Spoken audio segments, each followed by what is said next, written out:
we're going to move on to our next speaker, which is Abebe Fola from Purdue University, USA.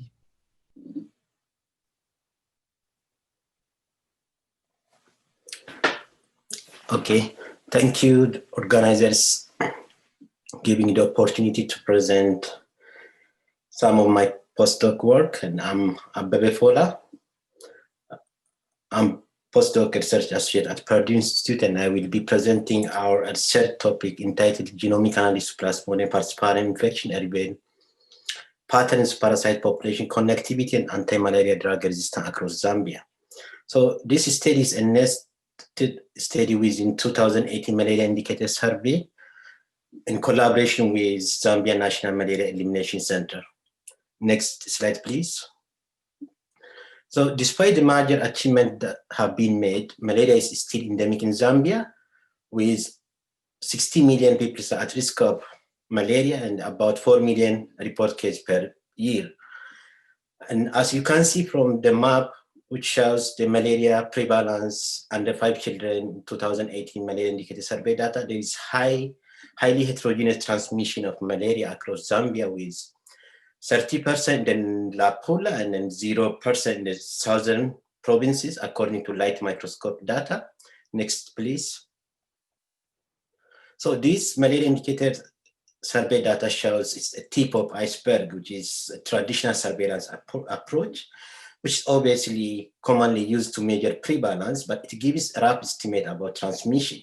So as Dr. Alfred present, the genomic analysis is very important to understand the transmission dynamics in detail, especially to know how parasites respond at intervention at genetic level, and how these parasites spread at different transmission zones. And especially when we approach malaria elimination, it's very important to know what can we done for how long to achieve malaria elimination goals. And the data generated from the genomic study is very important to develop new tools and better strategies to achieve malaria elimination. And this genomic analysis is increasingly used in different malaria endemic countries to understand malaria transmission dynamics. Next slide, please. So to support malaria elimination efforts in Zambia, we did genomic analysis of especially representing malaria parasite populations with the following 3 aims. And the first aim was to generate Plasmodium falciparum whole genome sequence data from different zones across Zambia, transmission zones across Zambia. And the second and the main aim of this study was to determine parasite population structure, connectivity, and spatial pattern of genetic relatedness between the different zones, which is the north to south transmission gradient zones. And lastly, we want to see anti-malaria drug resistance, the known loci and loci under selection across Zambia. Next slide, please. So to address this research question, we use 459 PET PCR positive dry blood spot collected during 2018 malaria indicator survey. And you can see here in the map the distribution of samples across Zambia. So this is a great opportunity to see the genomic epidemiology with this data set, when there is a little bit over representation of samples from the La Pula provinces. But another thing, as you have seen, because of the low prevalence, we didn't get any PET PCR positive from the southern part of Zambia. So these the DBS samples were extracted by QRQ robot. And then as this malaria indicator survey is household survey from most of asymptomatic individuals, the parastemia is relatively low, about 90% parasite per microliter, the median parastemia for this sample. Next slide, please. So to sequence this data, we use the previously developed novel approach by Carpi et al., which is capture probe-based, selectively sequenced Plasmodium falciparum genome, and they hybridized captured the DNA, which is the parasite DNA, was deep sequenced by using NovaSeq, and then the output, which is the FASTA file, was subject to the well-established pipeline which is the commonly used JTK pipeline we use JTK pipeline for mapping and variant calling. Next slide, please. So after variant calling and downstream variant calling and filtering, we retained about 241 samples, and you can see the spatial distribution of samples across Zambia, especially from 7 provinces. We don't have enough data for 3 provinces, and we retained samples with 50% genome cover at least 5x, and about 20,000 SNPs with minor array frequency greater than 0.5 were used for downstream population genetic analysis, and half of these with high quality SNPs also subject for IBD analysis. So you can see here the distribution of SNP density across 14 Plasmodium chromosome, and these SNPs are, we only retain only the biallelic SNP and core genome, and we exclude other SNPs at hypervariable region and then others. Next slide, please. So using this highly filtered SNPs, first we want to check how our genomic data reflects the actual transmission dynamics. And the first analysis we did was multiplicity infection per provinces using FWS, which estimates the relation between within host and then heterozygosity in local parasite population. So in overall, there is high polyclonality. About 78% of our isolates are polyclonal, and 22% were monoclonal.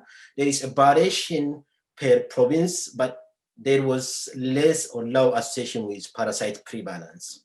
Next slide, please.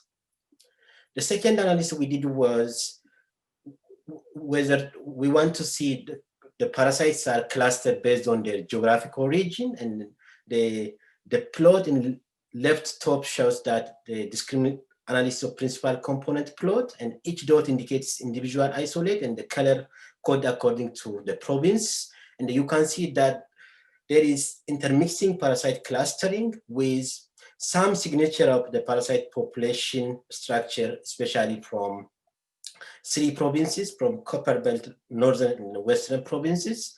And the individual density plot, which is the left down plot, which also supports the scatter plot, where we plotted the isolates for the first discriminate function. And you can see that the overlapping distribution of isolates, except some isolates were clustered or distributed separately, especially from those western and northern provinces. Next slide, please. The third analysis was, we did identify descent analysis to measure the parasite relatedness using the well-established pipeline, which is isorelate.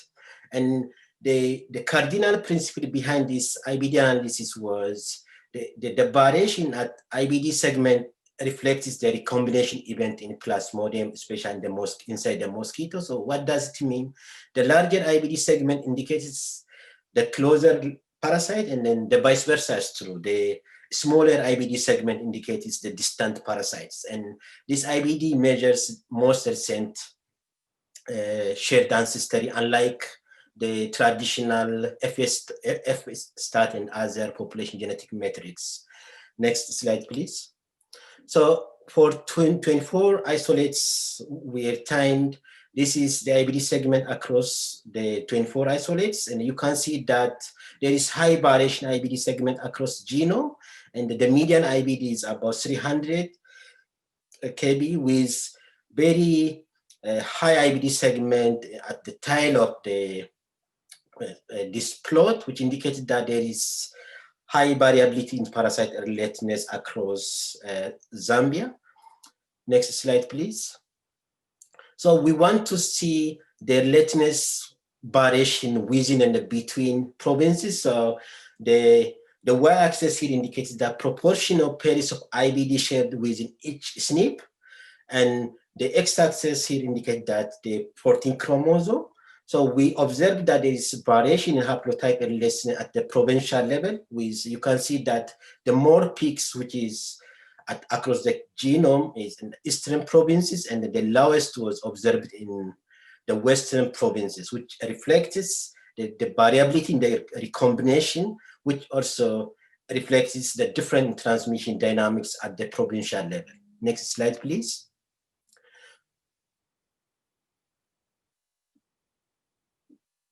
Thank you.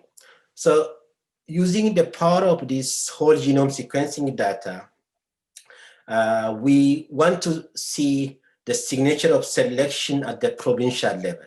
So we observed there is a lot of signature of selection, especially for non-vaccine candidates and the drug-resistant genes, as Dr. Alfred presented. So especially we observed there is variation in selection of signal per provinces, which indicates that the parasite is at different selective pressure at the provincial level. So from different selection signals, we want to investigate more how spatial distribution of especially the drug resistance markers looks like in Zambia. So the next part of my talk is how the drug resistance prevalence looks like Zambia. Next slide, please. So we assessed 14 known genes, which are the known drug resistant markers, or the genes that are supposed to be the background genes for the drug resistance. And you can see here that the bar plot in right, there is high prevalence of SP resistance. And we also detected some non-synonymous SNPs at KL gene, which is the known marker for artemisinin resistance. And we also observed mutation at background genes. And interestingly, we didn't find any mutation which is for CRT, at CRT gene, which is the chloroquine resistance marker, which indicates that the reversal of chloroquine sensitive parasite after the withdrawal of this chloroquine in Zambia in 2013. Next slide, please. So when we look the spatial distribution of this SP resistance, the graph in the left side shows that the DHFR triple mutant. So you can see that there is high prevalence, which is 95% of isolates contains the triple mutants with a little spatial variation across Zambia. And then the graph in right, which shows double mutant, and there is high variation, and about 26% of the isolates carries double mutant. But the most important thing is that the isolates which contains both triple and double mutants are strongly associated with SP resistance, which is the commonly used drug for prevention malaria in African setting. So about 24% of the isolates contains this, the triple mutant and then double mutant. Next slide, please. And in addition to this triple and double mutant, we observed additional mutation at the codon 581, which increases the parasite to the super resistant, and we only observed this mutation in Lapula and the northern provinces. Next slide, please. And moreover, we also observed the mutation which decreases drug sensitivity to lumefantrine, with especially the PFMDR mutations are common across Zambia, and you can see from the plot, which is especially the wild type and the mutant types are which contributing to decreased sensitivity to lumefantrine. Next slide, please. So the interesting thing is that the spatial distribution, especially if you look the copper belt and the eastern parasite, which are like the nearby provinces, but when we look at the spatial distribution, the copper belt parasites are no mutation for this at codon 186 for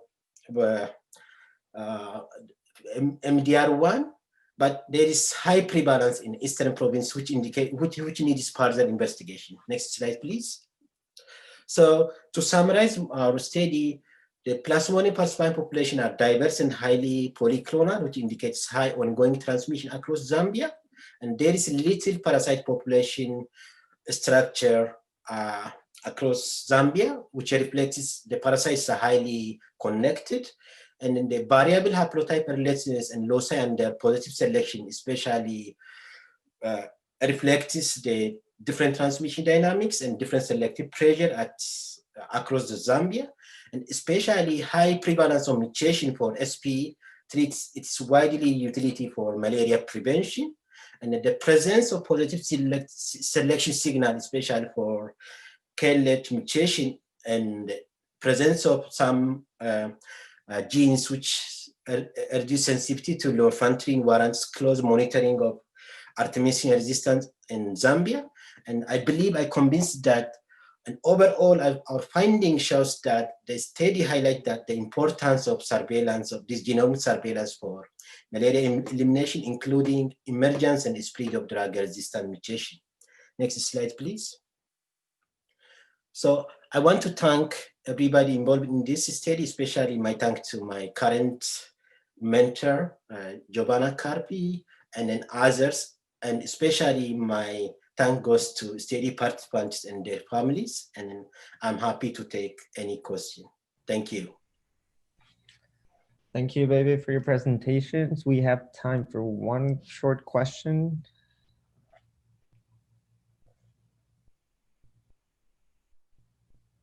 Okay, we have one question. Do you think that all resistance genotypes come at a cost to the parasite? Pardon the question? The question is, do you think that all resistance genotypes come at a cost to the parasite?